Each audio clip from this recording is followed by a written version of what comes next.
Welcome to the Arrington Gavin Show. Real talk, big opinions, and fearless conversations. From the front lines of politics to the latest in pop culture. From breaking sports headlines to the stories that move the world. Nothing's off limits, and nobody's holding back. Arrington Gavin is here to break it down, build it up, and keep it all the way real. So turn it up, lean in, and let's get into it. This is the Arrington Gavin Show.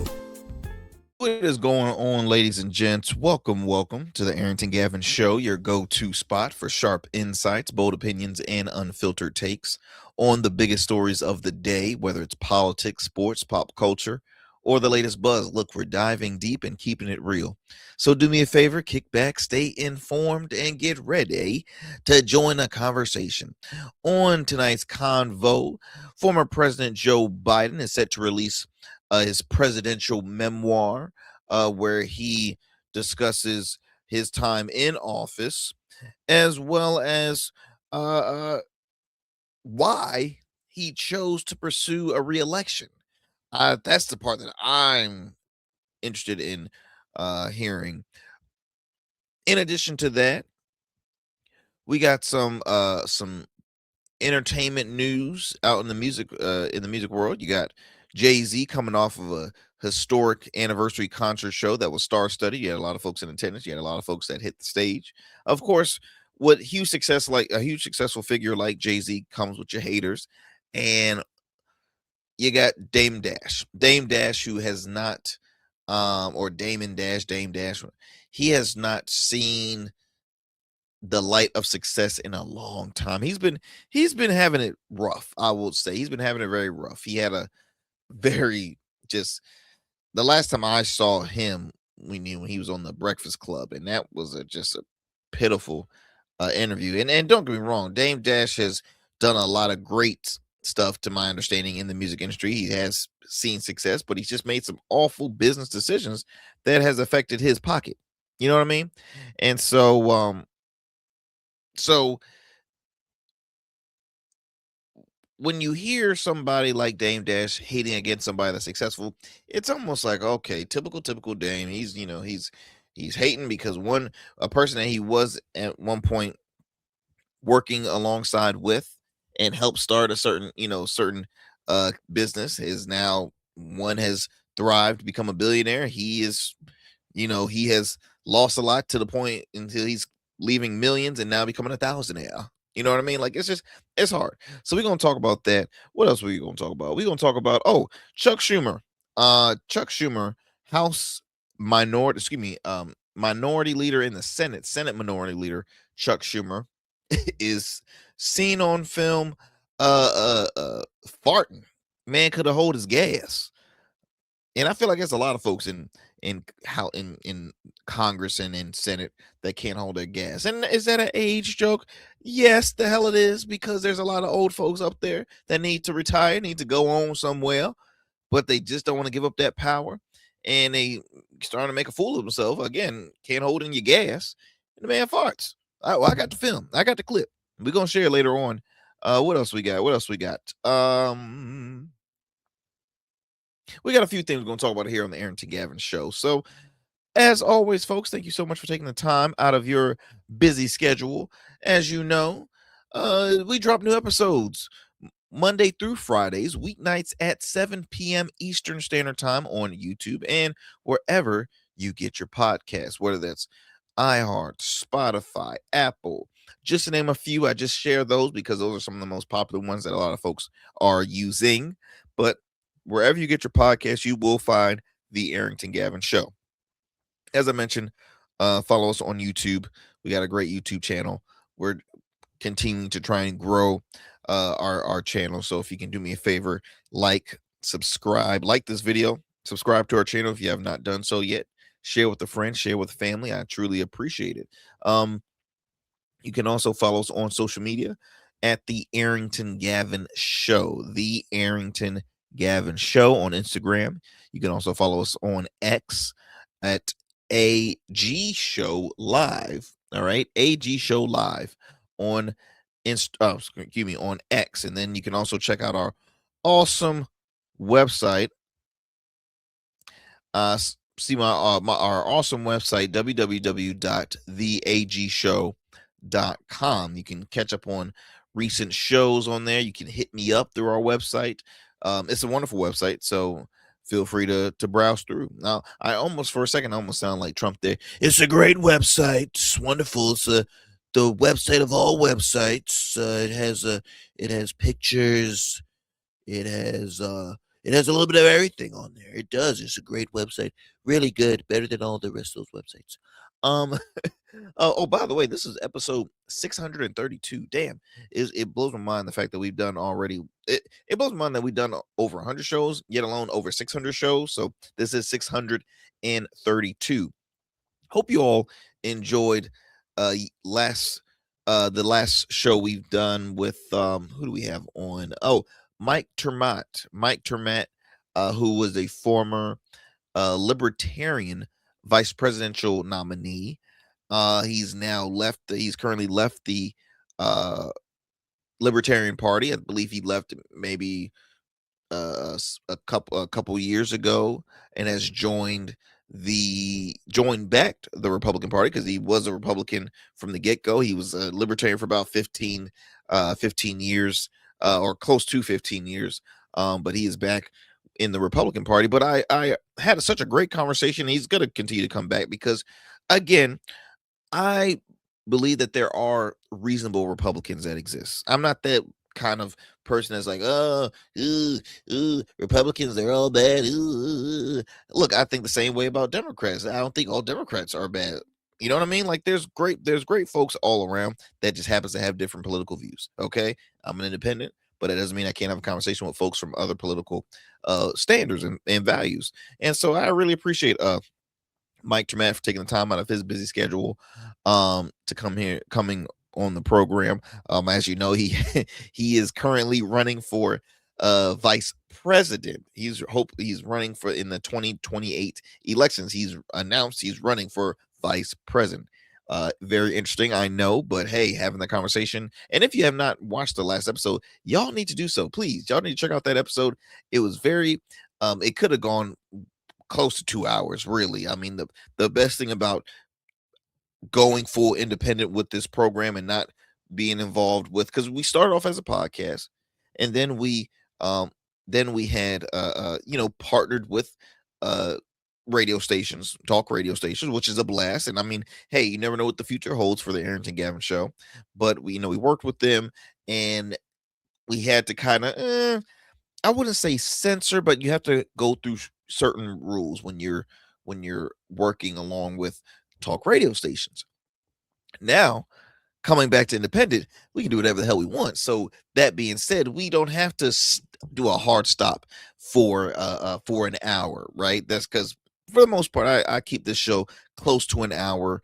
If not, we haven't done 30 minutes in a long time, or 40 minutes. We haven't done that in a while. So we are a lengthy program, and we easily could have gone 2 hours, but I'm not going to bore you guys there. I'm not Joe Rogan. Joe Rogan goes on for like 4 freaking hours. It's insane. I'm not going to do that. That's disgusting. I don't even want to watch a movie that is 2 hours, 2.5 hours, because the average movie, in my opinion, when I go to movies, is pushing damn near 3 hours. I don't have I ain't got time for that. I get tired. Okay. I get tired. So you got me for a good hour and 30 minutes max. Max, you can do a great film in an hour and 30 minutes. That being said, yes, Mike Trematt, great guest. We spoke a lot about a little bit of everything when it came to politics, and the current Republican Party, how it's going to be, how it's going to look when when you have to rebuild once Trump is out of office.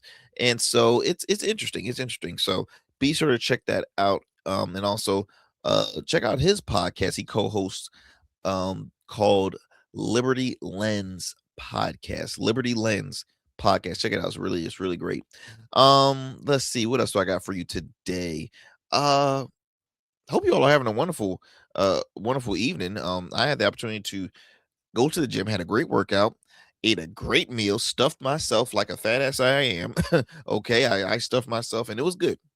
Thanks to my wonderful wife for grabbing dinner for us. And yeah, so now I'm here talking with you guys.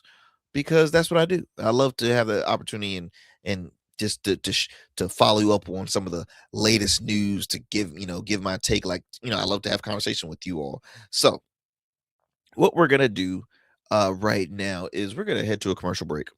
We're gonna head to a commercial break. When we come back, we're gonna get it started with some of these stories here. So do me a favor, do not go anywhere. Don't change that dial. You're listening to the Arrington Gavin Show. We'll be right back after these commercial breaks.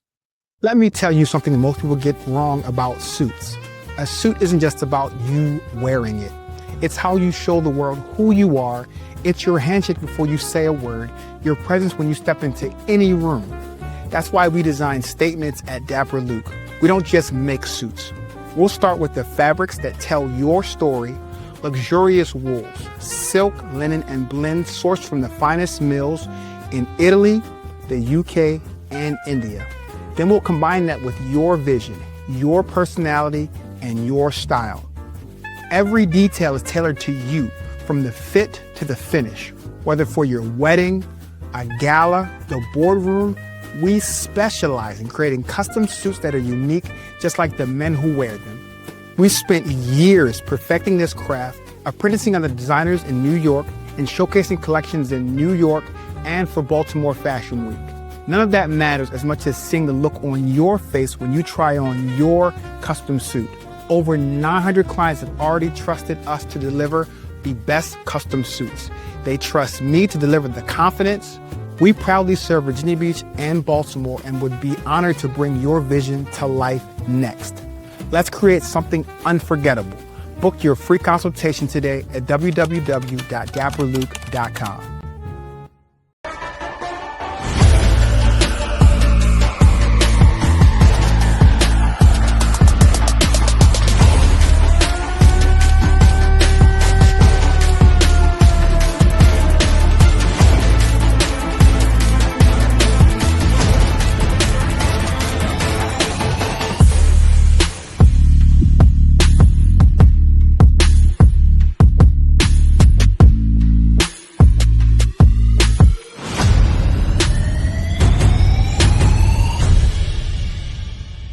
Become a man of distinction with Rugged Evolution Beard Care. Order our scented beard oils and beard balms to help you maintain and grow the perfect beard. Order today.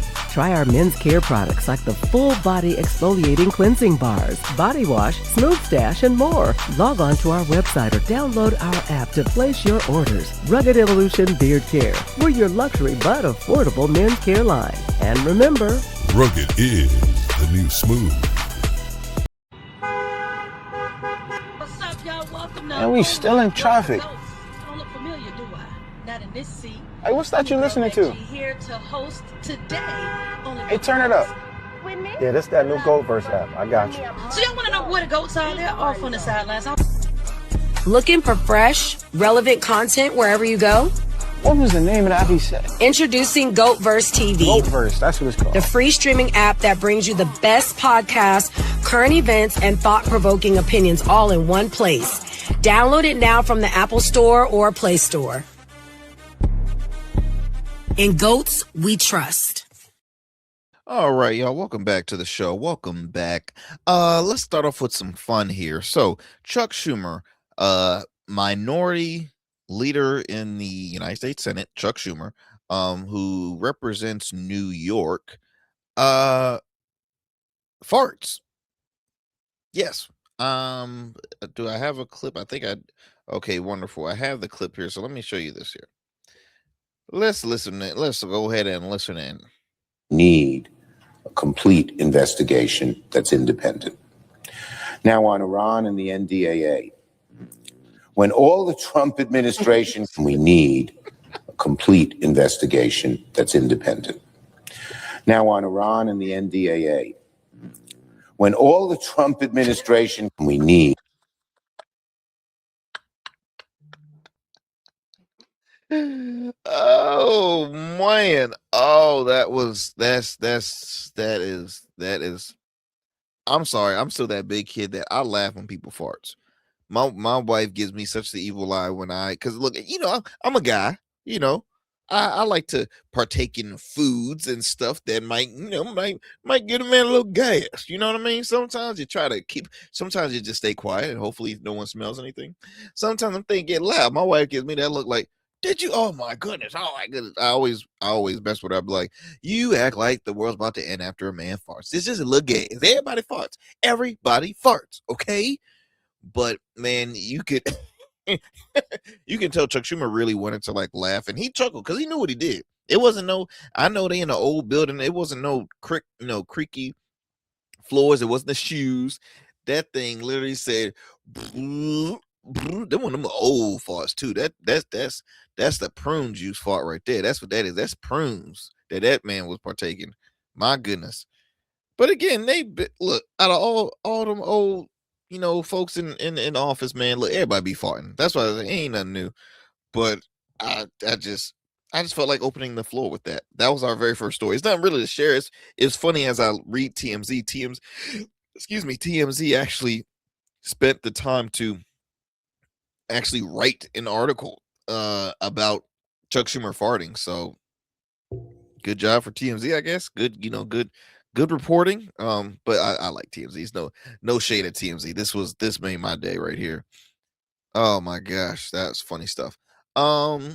Okay, one more time, then we're gonna go. Need a complete investigation that's independent. Now on Iran and the NDAA, when all the Trump administration. All right, I'm done. Oh gosh. Chuck, what's wrong with you, man? What next do we have? Let's see here. Oh, okay. Let me go and bring you in. What's the guy's name? JD Vance. So JD Vance has been on the media tour lately because he has a new book out, which I had the conversation with a friend of mine. Well, a lot of folks that know me. I'm not a fan of elected officials, taking the time to promote their own brand. And maybe I'm a little like, Arrington, like you're being a little extra here. Look, I hated the fact that Gavin Newsom created his podcast. Gavin Newsom is still currently the governor of California, and he put out a podcast when the state of California, the state that he serves as governor, had these horrific wildfires in like the Palisades, and he puts out a podcast saying, "Hey, I'm promoting I am Gavin, or this is Gavin, whatever." I don't watch it. I don't know the name of it really but I knew exactly the time when it came out. I've known that he had some, it's still going on, but I think his first guest was was the late Charlie Kirk, and then he had he was trying to make it like a podcast where he has folks from opposing views on there but for the most part he had folks that agreed with him. But my thing is, I didn't like it because what you're doing is trying to benefit your own brand and not benefiting the people, and not taking care of what you were voted in to do. Don't make this about you and I. So that being said, going back to the Vice, he's promoting his new book, which again, I'm assuming he's going to make a profit from it, but who hasn't been making money in this administration? I mean, shoot, the Trump family alone, Trump in general has went from having in the high millions to 2 billion plus. Come on now. While he's in office, the man literally had commercial, promoting Trump watches. It's Trump time. He had Trump this and Trump that. Like, it's sickening. But fast forward though, JD Vance was on Joe Rogan podcast, Joe Rogan Experience, and they were just, I guess, talking about basically what could they have done better in certain cases, right? So in this conversation that they brought up was the Epstein list, which Epstein, that's still ongoing. Trump talked about it so highly during the campaign trail. Epstein, we're gonna talk about Epstein, this and that and the other, and then once it's time to get in, oh, crickets, right? You had folks from Dan Bongino, who was an assistant a FBI director. You had like everybody, all the podcast bros, all those far right conservatives that now have jobs in the White House was guilty of talking about it. And then once it's time to talk about it, everybody want to be quiet. And it was so bad to the point where Marjorie Taylor Greene, she left Congress. Lauren Boebert basically is being shunned from MAGA. Who Nancy Mace, right? You had so many folks speak on it. So here's a clip of Vice President J.D. Vance talking to Joe Rogan about the whole Epstein stuff, which actually J.D. Vance kind of it doesn't look good. He doesn't help the overall brand, especially being the vice. You're supposed to make your president look good. Ask me this: do you think he helped or hurt his chances of, for one, getting elected as president, or to add on to that, do you think he hurt his chances with his President Donald Trump? If people want to say we mishandled the Epstein release, guilty. We did mishandle, especially the communications of it. What do you think should have been done? I think that we should have just dropped everything at the very beginning. And like, obviously it takes a little time to review the stuff, to find the stuff, to redact things where you have victims and so forth. But we should have just done it as quickly as possible. But some of the stuff that was redacted, some of the names that were redacted weren't victims. So yeah, I've looked into this, and my understanding of this, having looked at a lot of this, but not all of it, is that it is sometimes hard to draw a distinction between victim and co-conspirator. And like, let me highlight this in a very sort of obvious way. Ro Khanna, who's been one of the loudest voices on the Epstein file. Well, he became very loud on the Epstein files the minute Donald Trump became president, didn't seem to care about it during the Biden administration. He actually brought one of the Epstein victims, I think, to the State of the Union last year, or maybe it was the year before last. Well, like that victim, and I'm not saying she wasn't a victim. I don't know anything about her particular case. She was also listed as a co-conspirator in some of these documents, right? So there's an idea that some of the people who were engaged in the sex trafficking were also, facilitating it as well. So they were incentivized to get more girls. Yeah, but yes, that's right. But the idea is that it's hard to sort of, it's sometimes a little bit of a gray area between, some of the people who were alleged victims were also alleged co-conspirators. And so what DOJ tried to do was kind of make that judgment as best they could and release as much as possible. But if people want to say we mishandled, I tell you, JD, rookie mistake, bro. Rookie mistake. Why? Because, see, you don't, especially when you still got like 2 more years until your term is up. You don't say, which, I mean, hey, voters respect when where elected officials say, hey, I'm gonna take this L, we were wrong on doing this. But they like to see that. But when you work under Trump, when you are one of Trump's minions, you come on, that wasn't in the manual, right? That wasn't in the manual. You ain't supposed to do that. You ain't supposed to do that, because one thing we know, Trump refuses to say he did anything wrong, or he never accepts guilt. He never says I did this wrong, and I never. If so, let me know, because I have yet to see it. I have yet to see him ever say what he did was wrong, and that wasn't we took an L for this. No, he always says we did this, we're the best at that, we're the greatest at this, and X, Y, and Z. So I'm like, maybe JD probably is going to have, be in timeout by the time he gets back to Washington, because again, and I say rookie mistake earlier because JD Vance hasn't been a politician for that long. When he was first elected for senator in Ohio, when it was time for him to move on to vice, he barely did a year as a U.S. senator. So, senators are 6-year terms, 6 years, 3, 6, 1, 6. He did like 1-ish year. And so now he's starting to realize that, man, this vice is harder than I thought. It really is. And see, he talked too much. He was talking too much. See, one thing you have to realize, it's easier being I don't think it's safe being a current elected official going on the Joe Rogan podcast. Not saying that, Joe Rogan is like a interrogator, right? His show is a laid back format. Boom, have a drink, have a cigar, kick back, right? But again, when you're on there for almost 4 hours, average, come on now, gotta be careful. Got to be more careful. Got to be more careful. So yeah, looks like JD did not help his chances for reelection, which, I mean, again, I didn't look at him as a strong candidate anyways. I really don't see anybody strong on the Republican side, in my honest opinion. But let's move it on to President Joe Biden, bringing out the news that he is, let me see here. Where is well, I guess I'll use this one then. So it was announced that he has a new memoir, presidential memoir, coming out, and it's going to show some juicy stuff, right?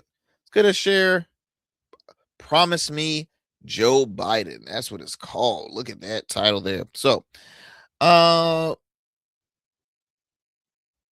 this memoir is set after the November midterm elections. Reported by PBS says that the former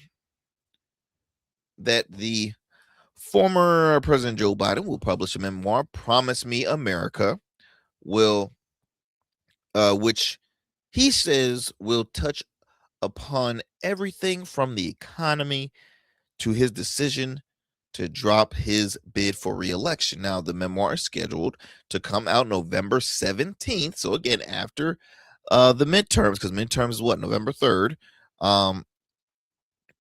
Published, Little Brown and Company told the Associated Press the timing of the book 2 weeks after the midterm elections, in which Democrats seek to regain control of Congress, which they already have HQ. Let's see. I think HQ already has. Yes, DHQ midterms forecast has Democrats taking the House, and then a Senate hold a split 50-50. Senate holds a 50-50 split. So we'll, let's see if that actually happens. But again, it's good predictions. But they said it could raise concerns within Biden's party by putting him back into the spotlight. Now, again, y'all know my feelings towards Joe Biden. Not a fan. I'm not. Yeah, did he have some accomplishments during his presidential term? Yes. Did he have some L's? Absolutely. I was not a fan to begin with. I didn't think he was a strong president. I thought it was time to have some new other voices. And also, I just didn't like the fact that he teased this reelection. I really, really, really, really, really, really, really hated the fact, because it was said when he ran for president from initially that he's gonna be a transition. He's only doing one term. That's it.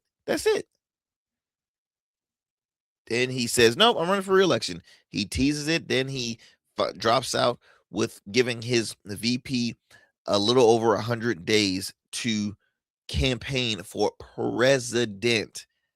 It was stupid.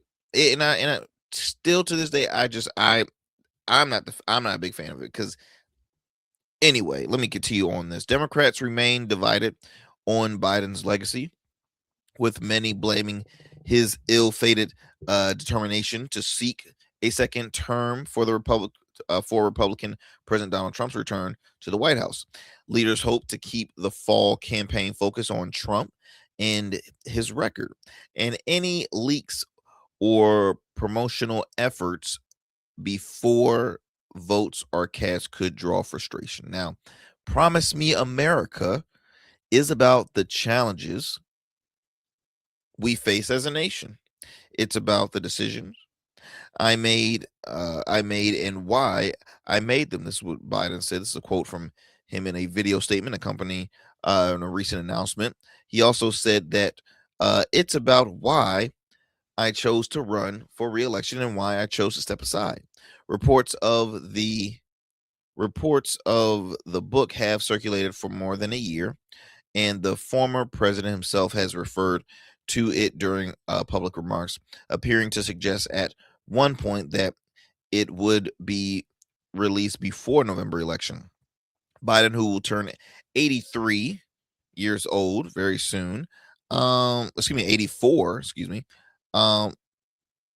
3 days after the publication of Promise Me America, has long presented himself as an upholder, not unpopular, can't read as, has himself as an upholder of standards and traditions. Presidential memoirs are one of them, with a handful of exceptions. Modern presidents since Harry Truman in the 1950s have published books about their White House years. Like virtually all of his predecessors, Biden did not work on the book alone, but was helped by a small editorial team, according to the publisher. Now, Little Brown declined to release financial details for Promise Me America, although presidents have usually reached deals worth at least 7 figures.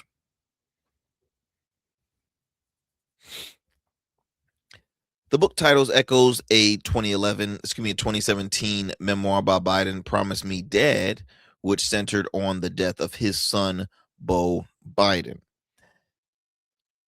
Now, I'm not going to read this whole article, but what I will say this. Folks are going to buy it, right? Folks are going to buy it, but I tell you right now, I just hope that even though he's doing this after the midterms, because they're saying if this is before the midterms, it could hurt their chances to regain the House, right? Possibly even the Senate. It can hurt their chances during the midterms. But my thing is, if you think it might hurt the midterms, don't you think it might hurt the Democrats' chance in 2028? I'm just saying.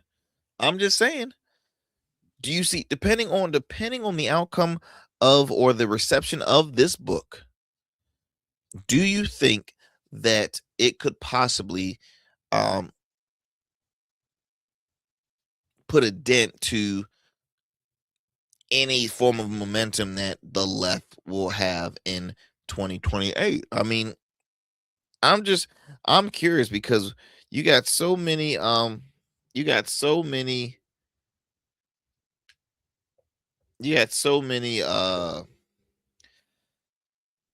stories that came out once you had Kamala Harris, had her book, and so much other news stories that come out during this 2024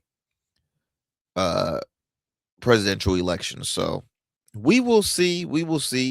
I'll be curious. Am I gonna get it? I don't know. I'm curious. I am curious though. I'm not really like a book guy, so that's why I'm like, will I invest? I don't know. I got to think on it. Let me think on it. Let's take a quick breather from politics and move on to some sports. So, sports and business. So, my guy Pat McAfee, huge fan of Pat McAfee, by the way. McAfee, 7-year veteran, NFL veteran, punter for my Indianapolis Colts, a turn media superstar in the world of sports commentating. He currently hosts a popular Pat McAfee show, which is on ESPN as well as on YouTube. He also co-hosts College Game Day. He's commentated on the WWE. He's one of the commentators there. He's wrestled. I mean, he's done it all. Stand-up comedy. He's done it all. He truly has done it all. If I'm not mistaken, he might be the highest paid person on ESPN because recently he had signed a new contract that was, let's see, it was a 5-year deal. Okay, it was a 5-year deal, $85 million agreement. Now, ESPN is now reportedly negotiating a new deal. Okay, so that was the previous deal that brought him to ESPN. A new deal is being negotiated that could pay him between 60 to 65 million annually. A year, y'all. A year. So here's what he had to say in regards to, being loyal to his team, because he's like, I can't do it by myself. Listen to this. I mean, I negotiated $100 and some million contract. Right. Amazing. That was cool. That was really cool. Thank you. Thank you. Weed gets a clap. But that was like a cool moment that I could have never fathomed in my entire life. And then you talk about the boys, like I gave them backpacks with like $250,000 in it. Like that's a cool thing that I could have never guessed. That's beyond cool. Yeah, we're running like a 15. Thank you. Yeah, weed. But like, I don't know, man. I have no idea, because who knows what the media space looks like a year from now? Who knows what our show looks like a year from now? Everybody talks about being a chess player. Like, I'm checkers, man. I'm just trying to get over you, get to the next one, and then king me, bitch, right at the end, and I'm coming back. I mean, I negotiated $100 and some. I mean, it's just one thing. What I love is, not trying to sound like, all professional athletes are just athletes, but I always enjoy seeing professional athletes when they retire, right, in their next chapter. I love seeing like the level of success they end up getting, because, for example, Michael Strahan. To me, Michael Strahan is somebody who has grown a larger career outside of the NFL, right? He did, I believe, 15, 16 years in the NFL, won a Super Bowl, very popular, first ballot Hall of Famer, well-deserved. But he's even more popular. He grew a larger career, not just as a sports commentator for the NFL, but just as a journalist, as a voice. He got an Emmy with Kelly Ripa when they did Mike and Kelly, or Kelly and Mike, for a long time. Then he received a huge offer from Good Morning America. Now he's been a part of the GMA family for years. He is killing it in the game. You hear me? He is killing it in the game. And he's an entrepreneur. He's doing all sorts of things. You have oh my goodness. Well, for example, Matt Barnes and Steven Jackson. Like, the podcast world has really helped a lot of former professional athletes. Steven Jackson and Matt Barnes have a popular show called All the Smoke. And so you see them sitting down with Pat McAfee. Pat McAfee has grown a career. This man was a punter. Who cares about punters when they retire, right? No, this guy, you forget that he was even in the NFL, because folks know him when he started off his show. His show has been a long-running program for years. It started off very independent. I think he was on SiriusXM too. He was on FanDuel, YouTube podcast. He's done it all. He is a talented. He's an entertainer. He's a flat-out entertainer. And the list goes on and on with so many other sports figures. I'm just saying, I'm a Pat McAfee fan. I was a fan when he was our kicker. Our punter for the Colts, but I'm even a bigger fan just the way how he has changed the sports commentating world, right? He brings humor, but he has changed the game. He's unfiltered. You don't see it. ESPN is owned by the mouse, Mickey Mouse. That's a Disney owned company. And when I heard Pat McAfee was coming to ESPN, I'm like, are they gonna be okay with this? Because Pat McAfee's kind of vulgar. He a little bit unfiltered. It's children that watch, ESPN, for crying out loud. Like, is that okay? And obviously, because it's brought the ratings even up. Again, streaming is everything. He's already grown a career in streaming. He's already grown that career in streaming. So, as I clap it up for Pat McAfee one more time, because that was truly a remarkable story, hearing like he gave his staff, people in his staff, backpacks with $250,000 in cash. Lord have mercy. I wish I can get my hands on some of that money. Maybe I need to go up there to Indianapolis or Indiana, because I think he's in Indiana. Yeah, I'm pretty sure he's in Indiana. I need to get up there, give me some money, give me some dollar bills, y'all. Let's digress from this story, y'all. Moving on to Jay-Z. Okay, so Dame Dash is just one of the biggest haters that you can think of. Seriously, like Dame Dash has been, drunk on haterade, I think, since his kind of slightly fall from grace. And I'm sorry, I mean, it's just he there was the video where you always hear about stories about him owing money or having to file bankruptcy. I think he sold a production company or a movie company for like pennies, pretty much. And then he there's a video where his teeth fell out of his mouth and he didn't have no, I mean, it was just nasty. It was just nasty. And I'm gonna tell you something funny. So Dame Dash has come to the Hampton Roads area, right, many a time. So there's a local who I know personally, and this is no shade on them, but they have put on these entrepreneurship summits, right?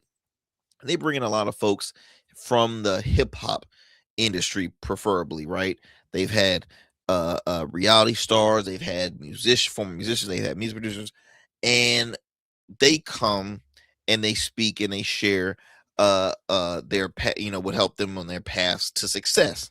Now I've been kind of opinionated with the fact that, well, Dame came twice, and don't get me wrong, Dame has seen success before, but I just don't think currently he's the right person to have to speak with folks that are starting a business right now, or that's trying to find another way of maybe making good connections, and where can we go from here, XYZ. I just didn't think it was a smart strategy, in my opinion. But who am I to know? I'm just a guy talking to the mic, so I don't know anything. But listen to this. So he shares his take on the recent Jay-Z anniversary concert or show. I mean, just that the hair thing really fucked with him, because he had, a scripted Beyonce in his hair twice. First of all, my girl doesn't ever cut my hair. You got to get a shape up. I'm not getting no haircut in the bleachers with no mirrors. Like, who does that? So why is it that you keep flexing this girl? Like, we know that's your girl. God damn. We know she's your girl. That's been what it's been the whole time. It's okay, you with Beyonce. I bet. She cut your hair, she touches you and all that. It doesn't look real. Pause. It just looks cringe because it's so unnatural. It would have been better in the barbershop, but we don't even go to the barbershop. We always have a barber come to us. You know what I mean? Be obvious that the hair thing really fucked with him. He's like, we get it. She's your girl. Like, I mean, like, who does that? I don't get a haircut with no mirrors. It's unreal. It's just unheard. It's crazy. It's just unreal. Like, he was just, oh my, Dame does not like Jay-Z. And what he's talking about is when Jay-Z, there was a video of Beyonce cutting his hair off while they were in the bleachers at the stadium where he had the concert at. And Beyonce cuts all his hair off. Good, good for him. And I mean, he does have a point. Like, I mean, it just shows her cutting the hair. I mean, you still got to get an edge up and whatnot. But yeah, I don't know. What musical artists, there's always some message behind it, right? There's always a message. They get creative. They get this. They get that. I mean, it's just like, who cares at that point? But I just thought it was so funny because he really, really he doesn't care for him. He doesn't care for him at all, and he has since not cared for him. But I mean, what it's like, whatever, right? Like, whatever. Now, that's not the thing I really wanted to spend more time on involving Jay-Z. So this story comes out, and I asked you the question: do you think Jay-Z is a sellout? Did Jay-Z sell out? The Griot reports and a quote from Jay-Z saying, "They say I sold out." Challenges Target partnership critics in Yankee Stadium freestyle. So Let me read you this. So Jay-Z is finally responding to critics who questioned his decision to partner with Target amid of the retailer's ongoing boycott over its rollback of diversity, equity, and inclusion initiatives. Now, during an opening night of his 3-night Yankee Stadium residency, celebrating the 30th anniversary of Reasonable Doubt, the Brooklyn rap icon used a newly minted freestyle to address the controversy head on, dismissing accusations that he abandoned Black consumers by releasing a Target exclusive vinyl edition of his landmark debut album. He said, "They say I sold out." He rapped before quickly flipping the criticism into a boast, saying, "Yeah, I did sell out. 3 nights, I sold Yankee Stadium the hell out." Jay-Z challenged what he described as selective outrage, arguing that many of the same people criticize his Target partnership continue using other major corporations whose business practice have also drawn scrutiny. So what he's saying is like, okay, y'all criticize me for using Target, but guess what? The other corporations that y'all shop at, majority of them did the rollback of the DEI initiatives. That's where I'm getting at this. Among the bars circulating online, the Rock Nation founder questioned whether critics were also avoiding Amazon, Instagram's parent company Meta, Google, and YouTube, suggesting consumers were picking and choosing which company deserves boycotts.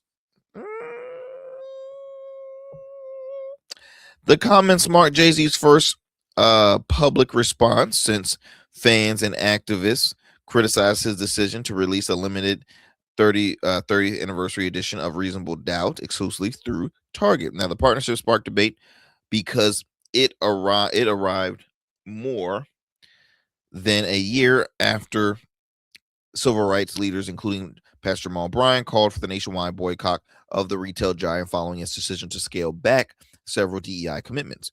The Griot has previously reported on the boycott's economic impact and the growing pressure campaign urging Black consumers to redirect their spending toward companies that continued investing in diversity initiatives. Now, rather than directly defending Target, Jay-Z used the freestyle to broaden the conversation, arguing that modern consumer activism is difficult to practice consistently in a marketplace dominated by a handful of powerful corporations.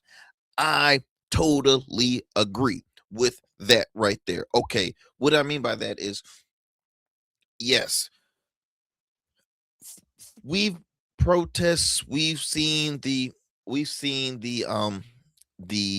financial drop or financial loss from companies that we have avoided putting our Black dollars in. But realistically, y'all, there are a number. I mean, he mentions Amazon. How many Black people avoid buying something from Amazon? How many Black people avoid going to Walmart?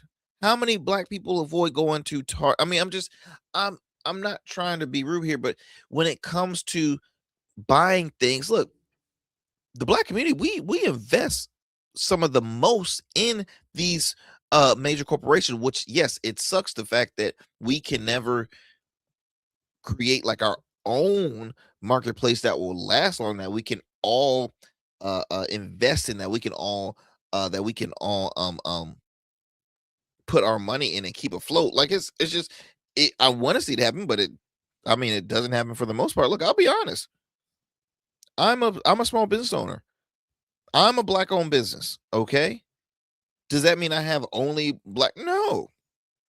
I'm not saying that they're my majority of my consumers are people of color. Praise the Lord.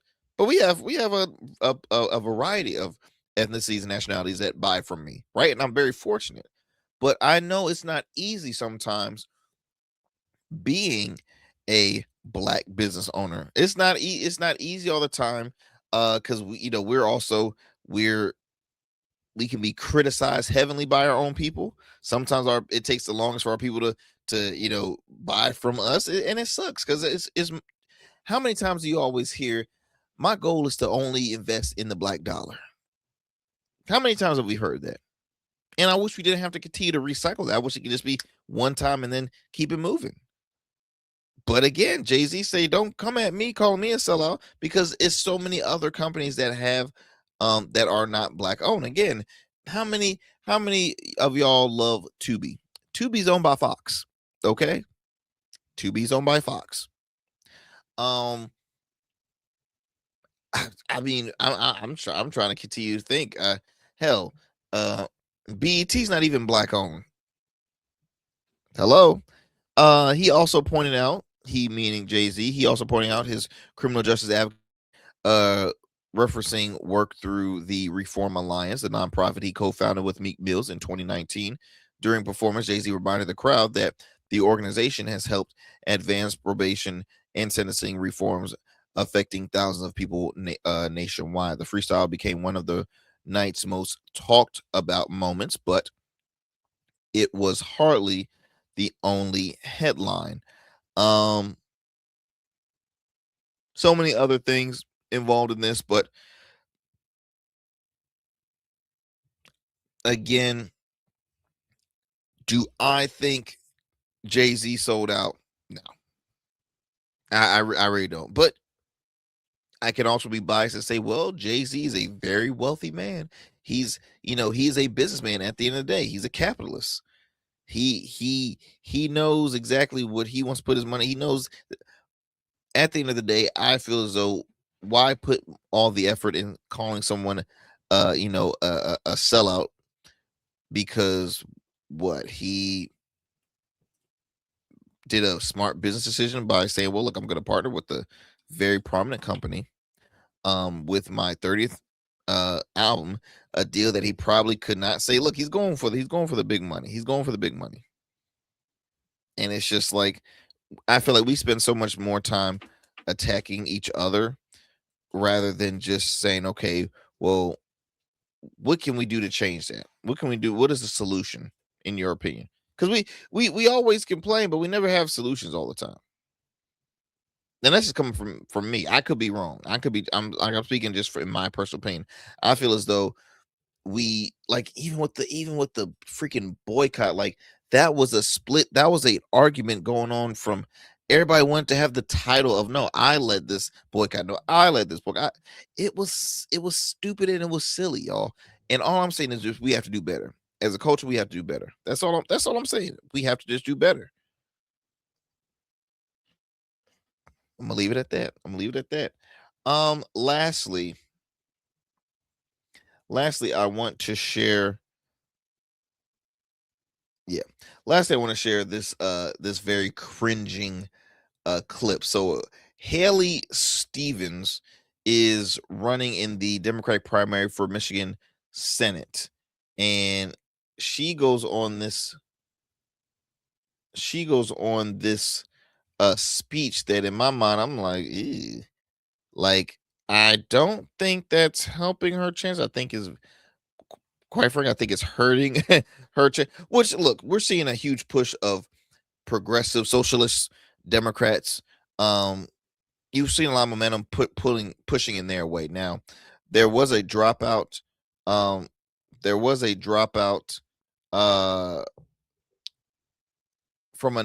a state senator.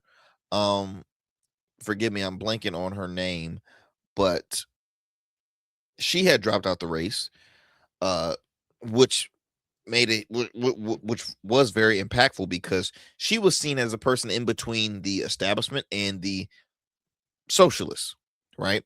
And so now that she is out, okay, you have Abdul El Said, who is considered like the socialist. He's been endorsed by progressives like AOC, and then you have the establishment, right? You have Michigan Representative Haley Stevens, okay, who is more of the step. Well, not, I wouldn't say state rep. I believe she is she represents Michigan in the U.S. Congress. But listen to this speech she gave some of her people, or some folks, again, on the campaign trail. am going to be working on our behalf. I am going to be telling the stories on our behalf. And you better believe I'm going to be doing it with a little bit of joy, a little bit of enthusiasm, a little bit of energy, and a little bit of stick it to them. Because that's the Michigan way. I am going to be working on our behalf. I am going to be telling the stories on our behalf. And you better believe I'm going to be doing it with a little bit of joy, a little bit of enthusiasm, a little bit of energy, and a little bit of stick it to them. Because that's the Michigan way. Y'all, now I don't know a lot of folks from Michigan. Is that really the Michigan way? That's the Michigan way. A little bit of stick it to them, because that's the Michigan way. I'm going to tell you right now, she needs a new team. She needs a new team, because whoever coached her during that speech, y'all need to hide under in a corner or something. Like that was cringy. That was extremely cringy. That was a lot. Because I'll be honest, that's why Democrats are losing. To me, all you have to do is just continue to replay that video. That's why the establishment loses. A little bit of sick it to them. Do people really hear? I want a little bit of sick it to them, because that's the Michigan way. Y'all, and again, I can't speak too much on Michigan, because I don't live there. I'm not from there. She served in Congress. Obviously, she has a following, but Lord Jesus. I'm all about strategy, and folks are voters are extremely impatient. And if you continue to be this cookie cutter, this stage character, in my honest opinion, it is not a winning strategy, right? You know how I always go in on, like, Tim Scott, South Carolina Republican Senator Tim Scott, and former Vice Mike Pence, when they were running for president in the last primary. Like, it's just when you continue to you try so hard with this. That's the American way. If I can do it, so can you. I'm a man who grew up with nothing, and now it's just, oh my gosh, I'm gonna vomit. No, we don't want to hear that. We don't want to hear that. So Haley Stevens, she's gonna continue to get support from the establishment, but I don't know too much of Michigan. I think Abdul, for the most part, will be the nominee. I think when you see speeches given like that, that's nothing. If I was a donor, I'm not going to pour money into a speech like that. No, I'm going to be like, okay, where's the enthusiasm? Where is the upfront? Don't give me what I want to hear. Like, give me like the real deal Holyfield. You know what I mean? I don't want cookie cutter crap. I can't stand it. I can't stand when stuff seems like it is scripted. That is a scripted speech, in my honest opinion. And that was just a little bit. I'm glad it was a short version, because I could not last for the long version of that. Jeez Louise. But y'all, let me see here.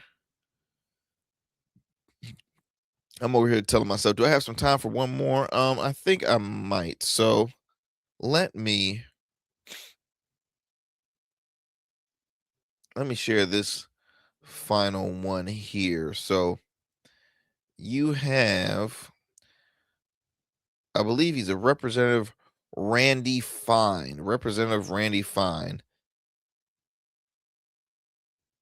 who is I don't know. He in my opinion, he's one of the issues, one of the problems with politics. He's a MAGA guy who kisses up to Trump. And where is he from? He is from Florida, so it wouldn't surprise me. And so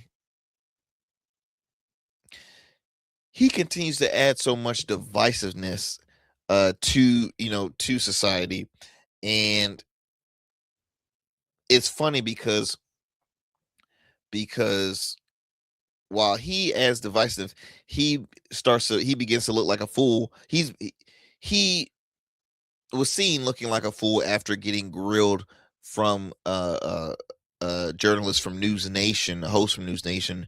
I think it was Marky Mark, who's the host of their a morning show. And I will say, look, I like watching News Nation. I watch it pretty regularly.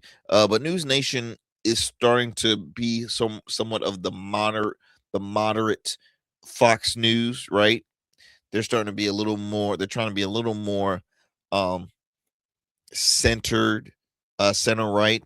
But listen to this. So here's just one example of why is elected officials like like Randy Fine, to why we have this major divisiveness in our society. Let me see if I can find here we go right here. So listen to this. He was on, I believe, Newsmax, right?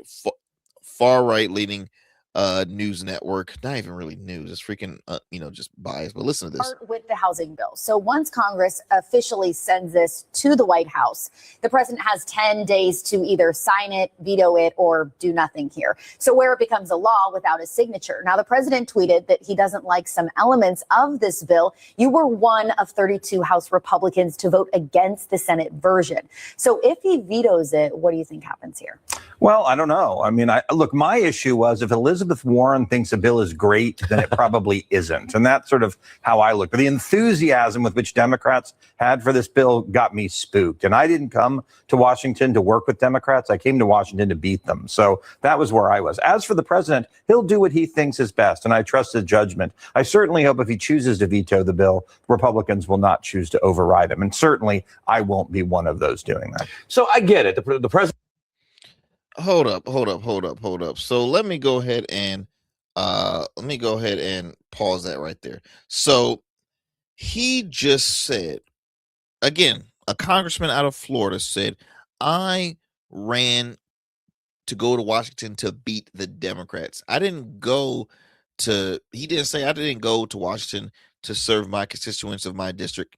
No, I went to Washington specifically to beat the Democrats. So he literally just said of a bipartisan bill that was passed, right? Okay, so the House had passed this bipartisan bill 358 to 32. He was one of them that voted against it. The Senate voted 85-5 on this bipartisan bill. This is the same bipartisan bill that Donald Trump said, oh, this is a yarn bill. This is a yarn bill. What the heck is a yarn bill? Are you kidding me? He didn't come to Washington to work with Democrats. He came to beat them. I mean, the effing nerve of this guy. Like, this is the issue. And again, you can thank good old Daddy Trump for that. He even said, if Elizabeth Warren likes this, it must be a problem. Y'all, how long do we continue to share that it's all about bipartisanship? We're trying to bring the world together and not divide it, but no, he wants to see the division. He loves the division. That's what he's saying, in my opinion. He wants to see more division. He wants to have a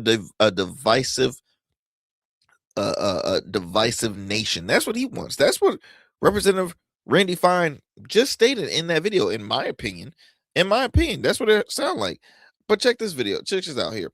So he was recently on News Nation and he got torched, which I thought was hilarious, by the way, because I rarely see Marky Mark grilling somebody, which, I mean, take it how you leave. I mean, did she really grill? I'm not sure, but check out this video where she apparently grills this representative on if he own racist or xenophobic rhetoric has contributed to the same political violence he denounces. So basically saying, she's grilling, saying, don't you think you're being a hypocrite?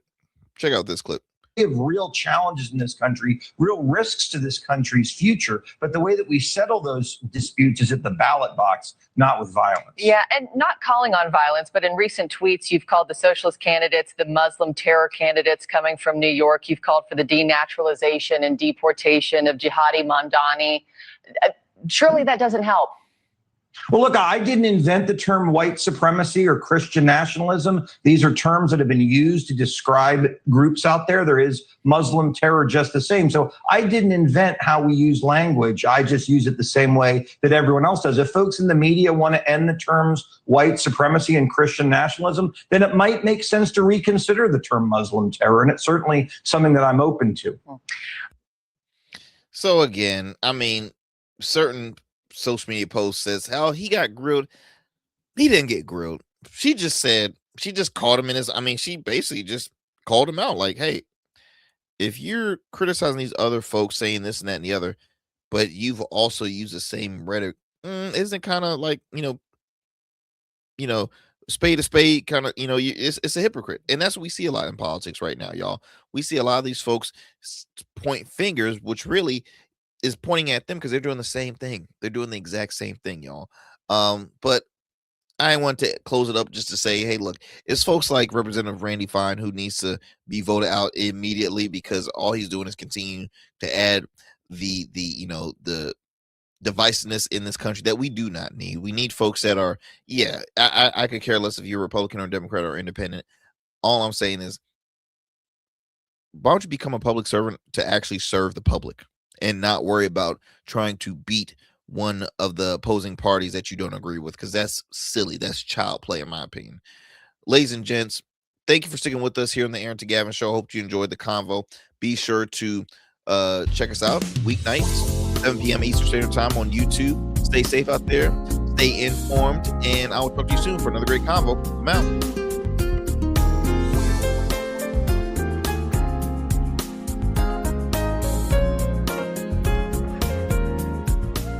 That's it for tonight on the Arrington Gavin Show. Thanks for tapping in and keeping the conversation alive. Don't forget, stay connected with us on all platforms. Follow at Arrington Gavin on Instagram, Blue Sky, and X, and subscribe to the official Substack for exclusive takes and deep dives you won't get anywhere else. We're here every weeknight, same time, same energy, same real talk. Until next time, stay bold, stay sharp, and stay true.